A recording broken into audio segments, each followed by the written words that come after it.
Sir क्या सही बात है, मारपीट हुई अंदर।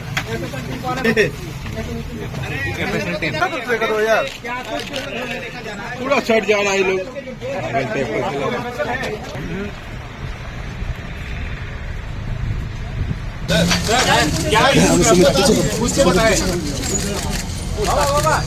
राजधानी रांची में आज अजीबोगरीब देखने को मिला।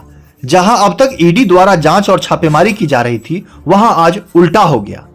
ईडी दफ्तर में ही छापेमारी कर दी गई। दरअसल ईडी के अधिकारियों और पुलिस के बीच जांच के नाम पर एक बार फिर से विवाद शुरू हो गया है। ईडी पेयजल घोटाले में बड़े अधिकारियों की भूमिका की जांच कर रही है। दूसरी तरफ रांची पुलिस ईडी के अधिकारियों द्वारा घोटाले के अभियुक्त संतोष कुमार के साथ पूछताछ के दौरान मारपीट करने के आरोपों की जांच कर रही है। पुलिस की टीम दलबल के साथ 15 जनवरी यानी आज सुबह ईडी कार्यालय पहुंच गई। इसमें दोनों एजेंसियों के बीच फिर नया विवाद शुरू होने की आशंका हो गई। राज्य में ईडी और पुलिस के बीच विवाद और अपने अपने अधिकारों को लेकर पहले से कानूनी जंग छिड़ी हुई है। इस विवाद की शुरुआत अवैध खनन की जांच के दौरान शुरू हुई थी। ईडी ने साहिबगंज टोल के टेंडर में गड़बड़ी के आरोपों में नेताओं को क्लीन चिट देने वाले पुलिस अधिकारियों को समन भेजना शुरू किया था। इस क्रम में पहले कुछ पुलिस अधिकारी ईडी के समन पर पूछताछ के लिए हाजिर हुए थे। बाद में ईडी द्वारा पुलिस अधिकारियों को समन जारी कर बुलाने की घटना को न्यायालय में चुनौती दी गई, लेकिन न्यायालय के आदेश के आलोक में पुलिस अधिकारियों को ईडी द्वारा जारी किए गए समन के आलोक में पूछताछ के लिए हाजिर होना पड़ा। अवैध खनन की जांच के दौरान ही ईडी ने साहिबगंज के उपायुक्त आवास पर छापा मारा। इसके बाद सरकार ने ईडी को पत्र भेजकर अपनी नाराजगी जाहिर की। साथ ही एक एसओपी भी बनाया, जिसमें राज्य के किसी भी अधिकारी को केंद्रीय एजेंसी जैसे ईडी, आयकर विभाग आदि द्वारा पूछताछ के लिए बुलाए जाने पर सक्षम पदाधिकारी से अनुमति लेने का प्रावधान किया गया। ईडी ने सरकार द्वारा जारी किए गए एसओपी को यह कहते हुए गलत करार दिया कि उसे संसद से पारित कानून के तहत अधिकार मिला है। राज्य सरकार इन अधिकारों में हस्तक्षेप नहीं कर सकती है। बता दें कि ईडी और पुलिस के बीच दूसरी बार भूमि घोटाले की जांच के दौरान विवाद शुरू हुआ। यह विवाद अंचल अधिकारियों द्वारा एक वकील के माध्यम से ईडी को करीब 6 करोड़ रुपए घूस देने के आरोपों के बाद शुरू हुआ। यह विवाद भी न्यायालय पहुंचा। ईडी की ओर से अपने ऊपर लगे सभी आरोपों और प्राथमिकी की जांच सीबीआई से कराने की मांग को लेकर हाईकोर्ट में याचिका दायर की गई।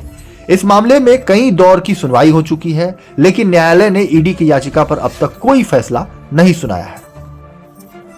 अब पेयजल घोटाले में मुख्य अभियुक्त द्वारा ईडी के खिलाफ दर्ज कराई गई प्राथमिकी की जांच के दौरान एक बार फिर दोनों एजेंसियों के बीच नया विवाद शुरू होने की आशंका जताई जा रही है। वहीं रांची में कानून और सत्ता की जंग अब खुलेआम सड़कों से निकलकर अदालत की चौखट भी पहुंच चुकी है। एक तरफ राज्य की पुलिस और दूसरी तरफ केंद्र की जांच एजेंसी प्रवर्तन निदेशालय यानी ईडी। सवाल सीधा है, कानून सबके लिए बराबर है या ताकतवारों के लिए अलग? मामला तब भड़का जब रांची पुलिस ने ईडी के दफ्तर में छापेमारी कर दी। यह वही ईडी दफ्तर है जो अब तक सत्ता के गलियारों में डर का दूसरा नाम मानी जाती रही है, लेकिन इस बार हालात उलट गए। ईडी का आरोप है कि उनके अधिकारियों के साथ सिर्फ दुर्व्यवहार हुआ, बल्कि पूरी कार्रवाई नियमों को ताक पर रखकर की गई। इसी के बाद ईडी से झारखंड हाईकोर्ट का दरवाजा खटखटाया और पूरे मामले की सीबीआई जांच की मांग कर डाली। ईडी का साफ कहना है कि अगर जांच निष्पक्ष होनी है तो राज्य की एजेंसी बल्कि केंद्रीय जांच ब्यूरो से ही कराई जाए। वही पुलिस की कार्रवाई एक एफआईआर पर आधारित बताई जा रही है, जिसमें एक कर्मचारी ने पूछताछ के दौरान प्रताड़ना के आरोप लगाए हैं। लेकिन बड़ा सवाल यह है कि क्या अब ईडी खुद उसी सिस्टम का शिकार हो रही है जिसे वह सालों से दूसरों पर चला रही थी? यह मामला सिर्फ एक छापेमारी नहीं है, यह राज्य बनाम केंद्र, ताकत बनाम प्रक्रिया और सत्ता बनाम कानूनी का सीधा टक्कर है।